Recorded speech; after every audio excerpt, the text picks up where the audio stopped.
नमस्कार सभी साथियों को स्वागत है आपका आपके अपनी online platform the Bhim education पर। तो दोस्तों अपना वैदिक काल चल रहा था। वैदिक काल के अंतर्गत अपनों ने ऋग्वेदिक काल जो था वो कर लिया था। जो हमारी पिछली क्लास है उसके अंदर हमने जो ऋग्वेदिक काल है उसका एक विस्तृत अध्ययन कर लिया था। तो आज का जो अपना प्रकरण है, अध्ययन का जो बिंदु है वो है उत्तर वैदिक काल। बहुत इंपॉर्टेंट है। जो अपना वैदिक काल चल रहा था, वैदिक काल चल रहा था, तो वैदिक काल को हमने इनकी सांस्कृतिक दशाओं, भौगोलिक दशाओं के आधार पर इनको दो भागों में बांट लिया था। ये सबसे पहले अपनों ने चर्चा की थी, वो की थी ऋग्वेदिक काल की। किसकी की थी? ऋग्वेदिक काल की। और उसके पश्चात उत्तर वैदिक काल, जो आज अपना प्रकरण है, उत्तर वैदिक काल। अगर मैं पूरा का पूरा वैदिक काल की बात करूं तो वैदिक काल का जो टाइम पीरियड रहा था वो रहा था 1500 ईसा पूर्व से लेकर वो 600 ईसा पूर्व तक। ये पूरा का पूरा जो वैदिक काल था इसका पूरा का पूरा समय था। फिर इसको दो पार्टों में बांट लिया था, यानी जो ऋग्वेदिक काल है इसका समय था 1500 ईसा पूर्व से लेकर 1000 ईसा पूर्व। 1000 ईसा पूर्व ही क्यों रखा, इसका भी जिक्र कर लेते हैं। उसके पश्चात जो उत्तर वैदिक काल का जो समय रहा वो रहा था 1000 ईसा पूर्व से लेकर 600 ईसा पूर्व तक। ठीक है। थोड़ी सी चर्चा जो उन्होंने पीछे कर ली थी उसके बारे में थोड़ी सी जानकारी प्राप्त कर लेते हैं। तत्पश्चात अपना जो आज का प्रकरण है वो आरंभ करते हैं। यानी वैदिक काल चल रहा था। वैदिक यानी आर्य संस्कृति के लोग। आर्य लोग कौन थे, कहाँ से आए थे, इन्हीं के संदर्भ में अनेक विद्वानों ने अपनी अलग अलग मत दिए थे। जिस प्रकार थोड़ी उन मतों की चर्चा करूं तो तिब्बत दयानंद सरस्वती ने इसके बारे में कहा था।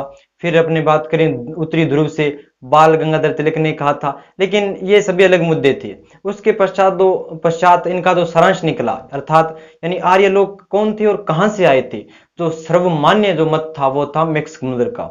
मैक्स मुलर ने एक अभिलेख, एक पट्टिका, शिला पट्टिका थी, बोगोजकोई का अभिलेख, ठीक है, जो 1400 ईसा पूर्व के अंदर एशिया माइनर से प्राप्त हुआ था। यानी उसके अंदर ऐसा क्या था, तो उसके अंदर जो आर्य जो लोग थे उनके प्रमुख देवता, यानी जो इंद्र था, वरुण था, मित्र, नातस्य, इन देवताओं का उल्लेख उस जो बोगस को अभिलेख है उसके अंदर किया गया था। इसलिए ये मान लिया गया भी हो न हो जो आर्य जो संस्कृति के लोग थे, जो आर्य लोग थे, वो कहीं ना कहीं वो मध्य एशिया से ही आए थे। तो चलो इसकी भी चर्चा कर ली थी। उसके पश्चात जो ऋग्वेदिक काल है इसकी राजनीतिक स्थिति क्या थी, धार्मिक स्थिति क्या थी, आर्थिक स्थिति क्या थी, इन सभी मुद्दों की अपनों ने चर्चा कर ली थी। लेकिन आज उससे भी बड़ा यानी उत्तर वैदिक काल बहुत इंपॉर्टेंट है। एंड जब अपने ऋग्वेदिक काल कर लेते हैं उसके पश्चात आता है उत्तर वैदिक काल, और दोनों का कंपैरिजन करके पढ़ेंगे और यही याद करेंगे। तो आज अपना जो प्रकरण है वो है उत्तर वैदिक काल। तो 1000 ईसा पूर्व क्यों रखा, आप सभी को पता है, नहीं पता तो कर लेते हैं चर्चा भी। उत्तर प्रदेश जिसे अपनी कहते हैं यूपी, उत्तर प्रदेश की एक जगह है कौन सी, अंतिरंज खेड़ा। अंतिरंज खेड़ा उत्तर प्रदेश की जगह है कौन सी, अंतिरंज खेड़ा। अंतिरंज खेड़ा किस जिले में पड़ती है सर, तो ये एटा जिला, एटा जिला के अंदर एक जगह है अंतिरंज खेड़ा। इस अंतिरंज खेड़ा से सर्वप्रथम 1050 ईसा पूर्व के अंदर 1050 बीसी यानी ईसा पूर्व, बिफोर क्राइस्ट, इसके अंदर अपने को क्या प्राप्त हुए थे, सर्वप्रथम लोहे के साक्ष्य प्राप्त हुए थे। सर्वप्रथम लोहे के साक्ष्य प्राप्त हुए थे। ध्यान रहे इससे पीछे अपनों ने एक सभ्यता और पढ़ी थी, सिंधु घाटी की सभ्यता। सिंधु घाटी की सभ्यता के लोगों को लोहे के बारे में जानकारी नहीं थी, और जो ऋग्वेदिक जो आर्य थे, ऋग्वेदिक जो लोग थे, इनको भी लोहे की जानकारी प्राप्त नहीं थी। यानी इसीलिए तो ये 1000 रखा गया था भी। 1000 ईसा पूर्व के लमसम आते आते अपनों ने जो गंगा यमुना दोआब का क्षेत्र था यानी यूपी जिसके अंदर पड़ता है, एटा जिला अंतिरंज खेड़ा के अंदर सर्वप्रथम लोहे के अपने को साक्ष्य प्राप्त हुए थे। बस ये बात ध्यान रखनी है। अब उत्तर वैदिक काल की एक एक बातें, इस समय की राजनीतिक स्थिति किस प्रकार की थी, सामाजिक स्थिति किस प्रकार की थी, आर्थिक स्थिति किस प्रकार की थी, तो ये सभी जो मुद्दे हैं इनकी चर्चा करते हैं। चलो चलें आगे। उत्तर वैदिक काल, उत्तर वैदिक काल बहुत इंपॉर्टेंट है, इसकी चर्चा आवश्यक है। अब जब भी सभ्यताओं को पढ़ते हैं तो इनका कंपैरिजन करना आवश्यक हो जाता है, यानी जो प्रश्न है वो इनके कंपैरिजन से बनता है। ठीक है, तो जो उत्तर वैदिक काल है, उत्तर वैदिक का काल हमें, जो उत्तर वैदिक काल है इसकी जानकारी का प्रमुख स्रोत क्या है, सोर्स क्या है। जिस प्रकार अपनों ने इससे पहले ऋग्वेदिक काल पढ़ा, तो ऋग्वेदिक काल काल है उसका पूरा का पूरा विवरण ऋग्वेद से प्राप्त होता है। ऋग्वेद की भी चर्चा जब आगे साहित्य पढ़ेंगे तो उसके अंदर पूर्ण चर्चा कर लेंगे। तो जो उत्तर वैदिक काल है इसकी जानकारी अपनी को यजुर्वेद, सामवेद और अथर्ववेद, अथर्ववेद, एक थोड़ी सी बात और ध्यान रख लेना, यजुर्वेद, सामवेद और अथर्ववेद, अथर्ववेद, इन तीनों को वेद त्रयी कहा जाता है। वेद त्रयी बहुत बार लिखा जाता है कि वेद त्रयी क्या है, तो वेद त्रयी यानी ये तीनों वेदों को वेद त्रयी कहा जाता है। यानी उत्तर वैदिक काल वो काल है जिसके अंदर यजुर्वेद, सामवेद और अथर्ववेद की रचना हुई थी। इसके अलावा उपनिषदों की, उपनिषद, ब्राह्मण ग्रंथ, ब्राह्मण ग्रंथ और आरण्यक, आरण्यक, ये है क्या? उपनिषद, उपनिषद का अर्थ होता है गुरु के समीप बैठकर ज्ञान प्राप्त करना, यानी गुरु के समीप बैठकर ज्ञान प्राप्त करना, उसको कहा जाता है उपनिषद। यानी उपनिषदों की रचना इस काल में हुई। ब्राह्मण ग्रंथ क्या होते हैं? तो ब्राह्मण ग्रंथ यानी जो वेद होते हैं, इन वेदों की जो सरल भाषा में जो व्याख्या की जाती है, वेदों की सरल भाषा में जो व्याख्या की जाती है उसको अपने ब्राह्मण बोल देते हैं। और आरण्यक का अर्थ होता है जंगल में बैठकर, जंगल में बैठकर जो वेदों का, शास्त्रों का अध्ययन किया जाता है उसको आरण्यक कहा जाता है। ठीक है, तो उत्तर वैदिक काल वो काल है जिसकी जानकारी का प्रमुख जो स्रोत है वो है अपना यजुर्वेद है, सामवेद है, अथर्ववेद है, आरण्यक, उपनिषद और ब्राह्मण ग्रंथ, जिनकी चर्चा आगे जब साहित्य पढ़ेंगे तो बखूबी चर्चा कर लेंगे। अब ये तो था उत्तर वैदिक काल का समय क्या रहा, ठीक है, इसका टाइम पीरियड क्या था, इसकी जानकारी कहां कहां से प्राप्त होती है, लेकिन इतना अपने लिए कंप्लीट नहीं होता। यानी जो उत्तर वैदिक काल है इस समय की राजनीतिक स्थिति किस प्रकार की थी, सामाजिक स्थिति किस प्रकार की थी और आर्थिक स्थिति किस प्रकार की थी, ये मुद्दे चर्चा में लेने आवश्यक हैं। तो जो उत्तर वैदिक काल है, जिस प्रकार अपनों ने पीछे भी पढ़ा था, जो ऋग्वैदिक काल है इसके अंदर जो राजा होता था वो संप्रभु नहीं होता था, सिर्फ और सिर्फ जो पशु होते थे उनकी सिर्फ रक्षा किया करता था। लेकिन उत्तर वैदिक काल जो अपना पहला जो टॉपिक है वो है राजनीतिक स्थिति। एक एक करके आराम आराम से प्रत्येक टॉपिक को पढ़ेंगे। राजनीतिक स्थिति यानी उत्तर वैदिक काल में राजनीतिक स्थिति किस प्रकार की थी। जिस प्रकार ऋग्वेद काल में देखते हैं कि वहां पर भी एक राजा होता था जो सिर्फ कबीलों का रक्षक हुआ करता था, संप्रभु नहीं था, अर्थात अपने निर्णय स्वयं नहीं ले सकता था। लेकिन कहीं ना कहीं उत्तर वैदिक काल तक आते आते राजा धीरे धीरे संप्रभु होने लगा, ठीक है, अपने निर्णय स्वयं लेने लगा। लेकिन इस समय भी जो राजा का था वो निर्वाचन किया जाता था, या जिस प्रकार राजा अपने प्रधानमंत्री, राष्ट्रपति, मुख्यमंत्री इनका निर्वाचन किया जाता है, इनकी निर्वाचन की अलग अलग पद्धतियां होती है, उसी प्रकार उस उत्तर वैदिक काल के अंदर भी जो राजा हुआ करता था, राजा का निर्वाचन किया जाता था। राजा का निर्वाचन करती कौन थी? तो इस समय प्रमुख दो संस्थाओं का उल्लेख आता है, कौन कौन सी थी? तो नंबर एक सभा, एक सभा थी और एक थी समिति। समिति, सभा और समिति। सभा जो थी वो उच्च वर्ग के जो लोग हुआ करते थे, उच्च वर्ग के जो लोग हुआ करते थे, इनका जो समूह हुआ करता था उसको कहा जाता था सभा। सभा का प्रमुख कार्य क्या था? तो सभा का प्रमुख कार्य था न्याय करना, न्याय करना, यानी राजा को सलाह दिया करती थी कि आप इस प्रकार न्याय करो। लेकिन जो समिति थी वो निम्न वर्ग, अर्थात मैं यूं कहूं कि ये आम लोगों की एक सभा थी, आम लोगों की एक समूह था जिसका नाम था समिति।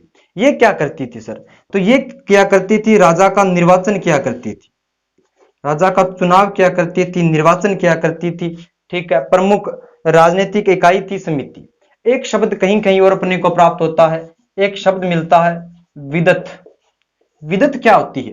तो ये जो वैदिक काल है, वैदिक काल की सबसे जो पुरानी जो संस्था हुआ करती थी, जो सबसे पुरानी जो राजनीतिक संस्था थी वो थी विदत। विदत में क्या होता था? इस पर जो अध्यात्म पर विचार विमर्श किया जाता था विदत के अंदर। ये सबसे पुरानी संस्था थी वैदिक काल की, जो उत्तर वैदिक काल तक आते आते क्या हो चुकी थी, समाप्त हो चुकी थी, खत्म हो चुकी थी, एंड हो चुकी थी। तो ये इसकी कुछ सभाएं समितियां थी, ठीक है। राजा को परामर्श देने के लिए 12 रत्नी थे, 12 रत्नी थी। रत्नी क्या होती है? रत्नी अर्थात मंत्री परिषद बोल सकते हो, जिसके अंदर राजमहिषी अर्थात राजा की रानी, युवराज, ग्रामीणी, सेनानी, ठीक है, ये प्रमुख प्रमुख लोग हुआ करते थे, ठीक है। उन्हीं में से एक राजा भी था, ठीक। अब उत्तर वैदिक काल तक आते आते राजा की अनेक उपाधियां अपने को प्राप्त होती है। अनेक उपाधियां सर कैसे? यानी इसको एक डायग्राम से समझते हैं भी, अलग अलग दिशाओं में इनकी अलग अलग उपाधियां प्राप्त होती है। जिस प्रकार ये उत्तर दिशा होगी, ये दक्षिण, ये पश्चिम और ये पूर्व। तो जो उत्तर दिशा का जो राजा हुआ करता था, यानी जो उत्तर दिशा का जो राजा हुआ करता था, इसकी उपाधि हुआ करती थी विराट। यानी उत्तर वैदिक काल तक आते आते राजाओं की अनेक सारी उपाधियां प्राप्त हो गई, ठीक है। राज्याभिषेक की परंपरा शुरू हो गई। ध्यान रहे, राज्याभिषेक का जो प्रमाण है अपने को, वो यजुर्वेद से प्राप्त होता है। यानी ये जो थोड़े थोड़े जो फैक्ट होते हैं, इनको भी ध्यान रखना पड़ेगा। तो उत्तर वैदिक काल तक आते आते राजा जो लोग हुआ करते थे, जो राजा हुआ करते थे, उनका राज्याभिषेक होना शुरू हो गया था। तो जो उत्तर दिशा का जो राजा हुआ करता था, इसकी उपाधि थी विराट, जबकि जो दक्षिण दिशा का राजा हुआ करता था, इसकी उपाधि थी भोज। ये राजाओं की उपाधियां थी अलग अलग दिशाओं के अनुसार। जबकि जो पूर्व के अंदर जो राजा हुआ करते थे, ठीक है, इनकी जो उपाधियां थी वो थी सम्राट, इधर सम्राट।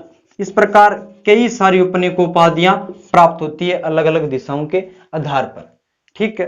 तो ये उस समय की राजनीतिक स्थिति थी भी। उत्तर वैदिक काल तक आते आते जो राजा था वो धीरे धीरे संप्रभु होने लग गया था, ठीक है। राजा का निर्वाचन किया जाता था, सभा और समिति दो सभाएं थी, ठीक है। इनका काम क्या था? सबसे जो पुरानी जो संस्था थी वो विदत हुआ करती थी। यानी ये सभी के सभी राजनीतिक इकाई ही थी, उस समय की प्रमुख राजनीतिक इकाइयां ही थी।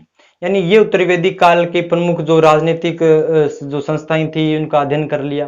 तत्पश्चात आगे चलते हैं। जो उत्तर वैदिक काल है, इस समय की धार्मिक स्थिति किस प्रकार की थी? धार्मिक स्थिति किस प्रकार की थी? तो उत्तर वैदिक काल जो था वो काल था जहां पर आते आते जो यज्ञ है, यज्ञ सभी जानते हो क्या होता है। यज्ञ जो था उसका स्थान सर्वोपरि था। यानी आप कोई भी धार्मिक क्रियाकलाप पूरा करते हो, कोई भी अनुष्ठान पूरा करते हो, तो आपको यज्ञ का सहारा लेना पड़ता था, ठीक है। यानी इस काल तक आते आते यज्ञ एक प्रमुख धार्मिक क्रियाकलाप का केंद्र बन गया था और ब्राह्मणवाद का उदय हुआ।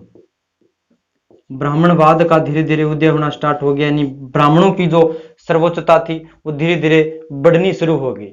और उत्तर वैदिक काल के अंदर अपने को कई प्रकार के यज्ञों का उल्लेख मिलता है। जिस प्रकार अगर बात करूं मैं, तो राजसूय यज्ञ, अश्वमेध यज्ञ, अश्वमेध यज्ञ, ठीक है, राजसूय यज्ञ, अश्वमेध यज्ञ, सोम यज्ञ, ठीक है। उसके अलावा हिरण्य गर्भधान यज्ञ, हिरण्य गर्भधान यज्ञ, पुरुषमेध, यानी ये प्रमुख यज्ञ थी। ये प्रमुख यज्ञ हुआ करते थे। राजसूय यज्ञ, जब राजा राज्याभिषेक करवाता था तब इस यज्ञ का आयोजन किया जाता था। अश्वमेध यज्ञ, जब राजा सम्राट की उपाधि धारण करता था तो इस यज्ञ का आयोजन किया जाता था। फिर बात करूं मैं हिरण्य गर्भधान यज्ञ, यानी ये यज्ञ वो था भी राजा किसी भी कुल में उत्पन्न हुआ हो। उस समय 4 वर्ण थे, ब्राह्मण था, क्षत्रिय था, वैश्य था, शूद्र। राजा किसी भी कुल में पैदा हुआ हो, अगर वो हिरण्य गर्भधान यज्ञ करता है तो वो क्षत्रिय माना जाएगा। यानी क्षत्रिय बनने के लिए ये यज्ञ किया जाता था। और पुरुषमेध अर्थात पुरुषों की बलि दी जाती थी, ठीक है। तो ये उस समय के प्रमुख यज्ञ थे। उसके अलावा जो गृहस्थ जीवन में, यानी जो लोग घरों में रहते थे, तो जो लोग घरों में रहते थे, जो गृहस्थ लोग थे, इनके लिए भी 5 महायज्ञों का उल्लेख किया गया है। कौन कौन सी सर? तो इसके अंदर सबसे पहले अगर बात करूं मैं तो पितृयज्ञ, 5 महायज्ञ कौन कौन से थे? पितृयज्ञ, देवयज्ञ, मनुष्य यज्ञ, ब्राह्मण यज्ञ,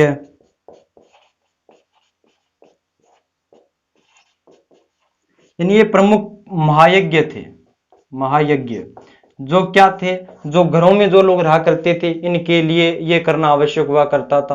यानी उत्तर वैदिक काल में जो धार्मिक क्रियाकलाप का जो प्रमुख केंद्र था, प्रमुख जो रीति रिवाज थे वो यज्ञों के माध्यम से पूरे किए जाते थे। यानी यज्ञों का स्थान सर्वोपरि होता गया धीरे धीरे चलते चलते।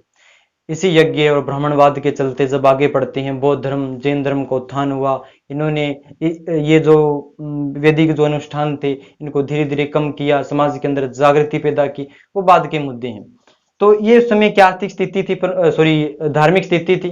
अब बात करते हैं उत्तर वैदिक कालीन आर्थिक स्थिति की। उस समय लोगों का सामाजिक जीवन किस प्रकार का था, लोगों की जीविका के साधन क्या थे, लोग क्या कुछ किया करते थे। तो उत्तर वैदिक कालीन आर्थिक जीवन, आर्थिक जीवन, तो उत्तर वैदिक कालीन जो आर्थिक जीवन है वो प्रमुख रूप से कृषि पर आधारित था। कृषि पर आधारित था, ठीक है। क्योंकि जब अपने देखते हैं कि जो ऋग्वेदिक जो आर्य थे, ऋग्वेदिक कार्यों का जो प्रमुख केंद्र था वो पश्चिम दिशा में ही था। यानी थोड़ा सा डायग्राम,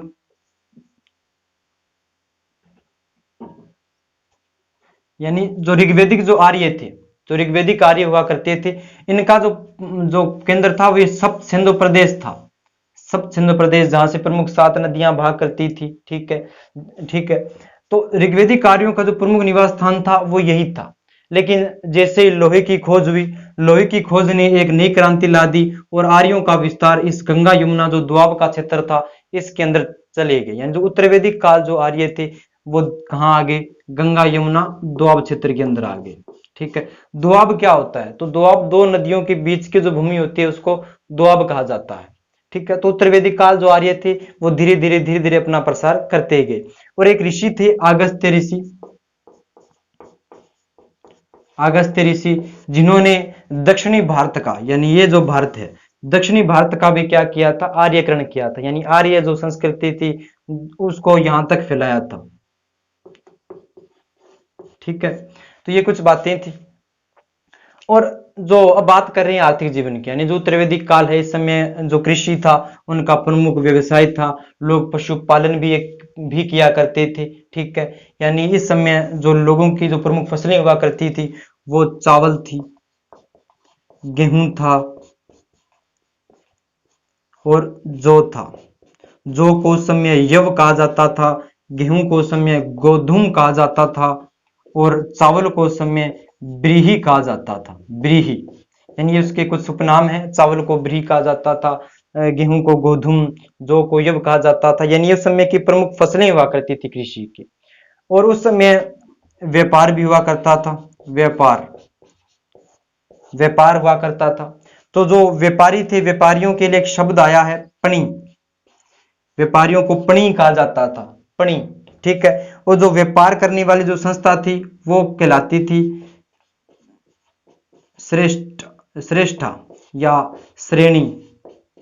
ये जो व्यापारी लोग हुआ करते थे इनकी प्रमुख संस्था थी, ठीक है। जो इस संस्था का जो प्रधान हुआ करता था उसको श्रेष्ठीन कहा जाता था, श्रेष्ठीन कहा जाता था। यानी उस समय आर्थिक जीवन क्या किस प्रकार का था? लोग कृषि क्या करते थे, गेहूं, जो चावल उस समय की प्रमुख फसलें हुआ करती थी। इनका जो इस समय व्यापार भी हुआ करता था, ठीक है। तो ये उस समय की आर्थिक स्थिति थी, ठीक है, उत्तर वैदिक काल के लोगों की। उसके पश्चात उस समय का सामाजिक जीवन किस प्रकार का था? बहुत इंपॉर्टेंट है सामाजिक जीवन, क्योंकि पीछे भी पढ़ के आई अपने, जब ऋग्वेदिक काल था, ऋग्वेदिक काल के अंदर जो सामाजिक जीवन था वो इतना जटिल नहीं था। लेकिन जैसे जैसे समय चलता गया, जाति व्यवस्था थी वो धीरे धीरे अपने अपने चरम रूप पर आ गई। यानी उत्तर वैदिक काल के अंदर जो सामाजिक जीवन था वो प्रमुखतः जो जातियां थी वो धीरे धीरे बट गई थी। यानी 4 जातियां थी, कौन कौन सी? ब्राह्मण, ब्राह्मण, क्षत्रिय, वैश्य और शूद्र। शूद्र ये चार जातियां थी, ठीक है, जिनमें ब्राह्मण सबसे ऊपर हुआ करते थे, फिर क्षत्रिय, फिर वैश्य और शूद्र हुआ करते थे, ठीक है। इन चारों जातियों का सर्वप्रथम जो उल्लेख है, यानी खास तौर से ये शूद्र शब्द है, इसका सर्वप्रथम जो उल्लेख है वो ऋग्वेद के अंदर प्राप्त होता है। ऋग्वेद के अंदर टोटल 10 मंडल है। इसके अंदर से जो 10वां मंडल है, 10वें मंडल का भी एक सूक्त है, कौन सा? पुरुष सूक्त। पुरुष सूक्त के अंदर सर्वप्रथम इस शूद्र शब्द का प्रयोग किया गया था।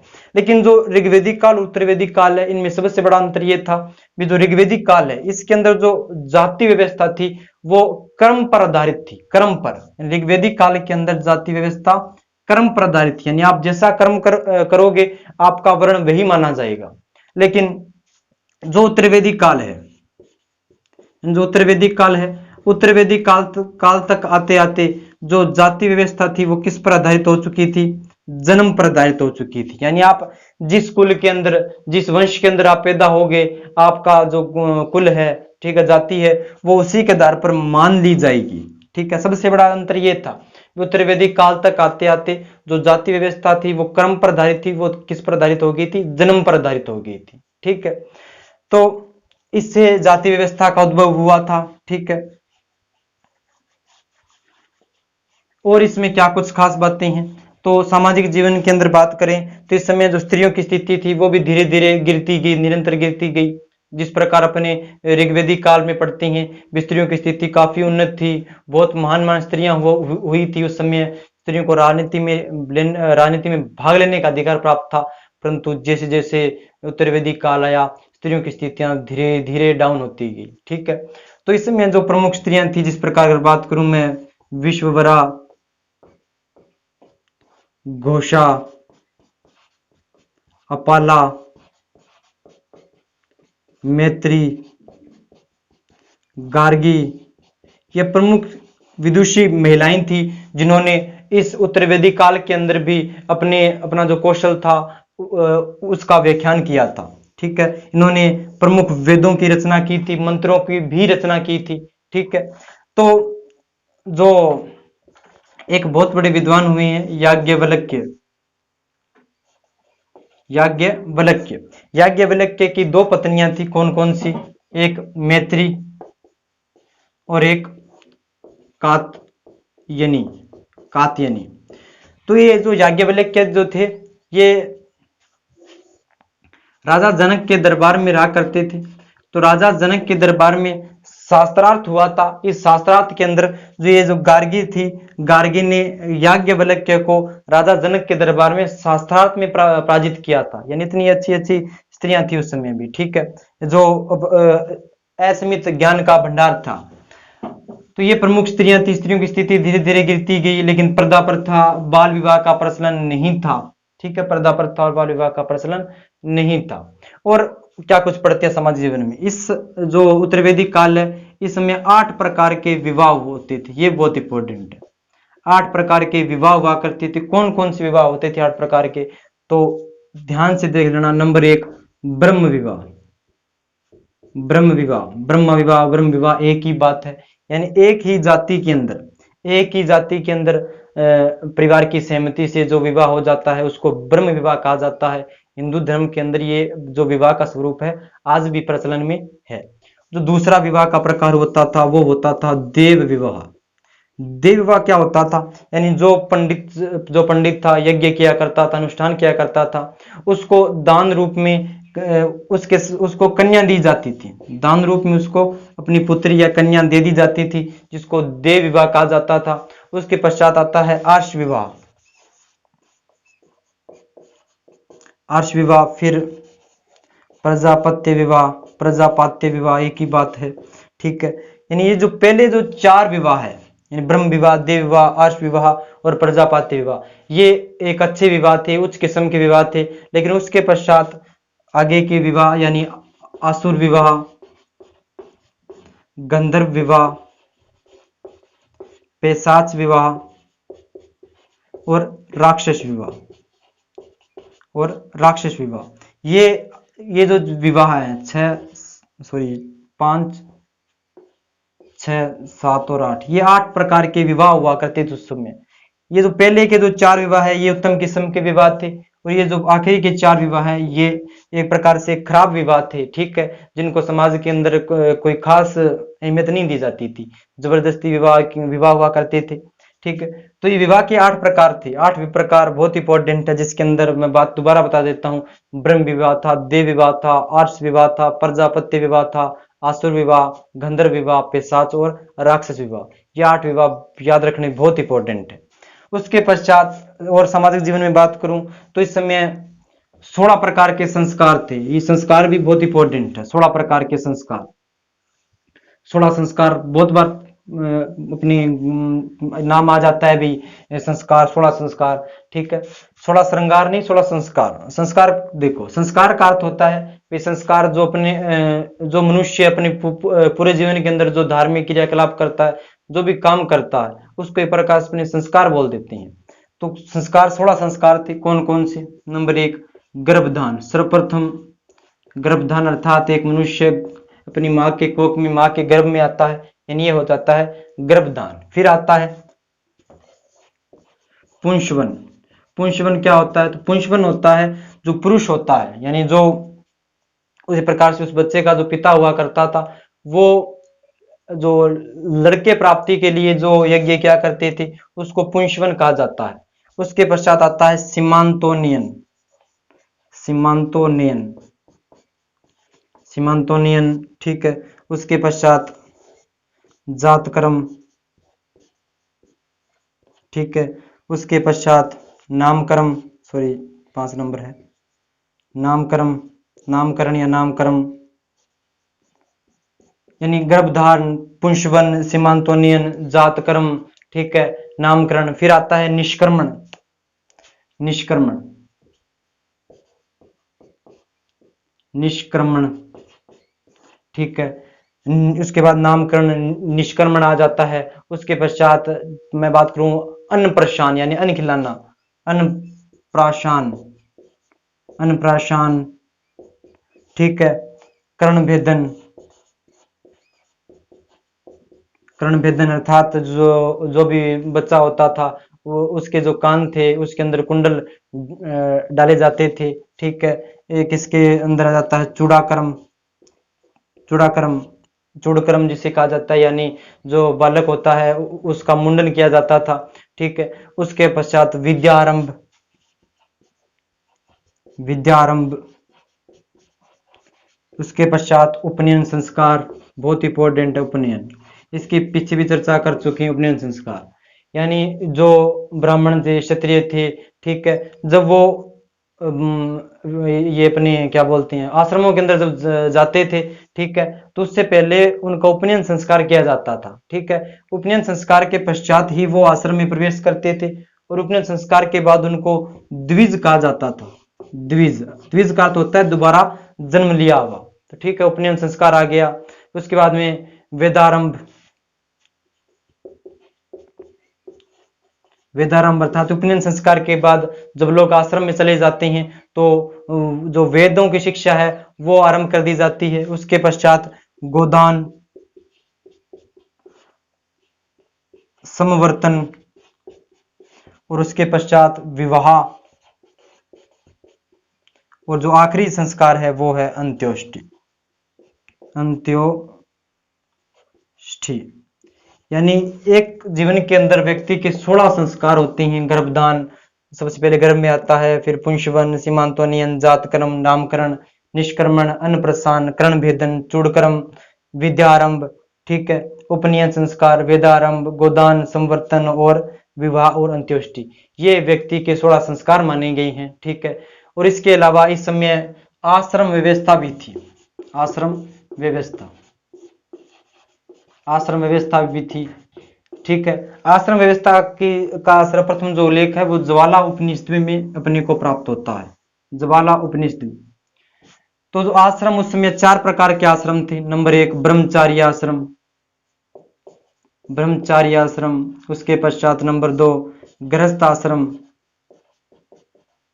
नंबर 3 वानप्रस्थ आश्रम, और नंबर 4 संन्यास आश्रम। यानी एक व्यक्ति का पूरा जो जीवन है उसको 100 वर्षों में ले लिया। एक व्यक्ति का जीवन पूरा का पूरा 100 वर्षों का है।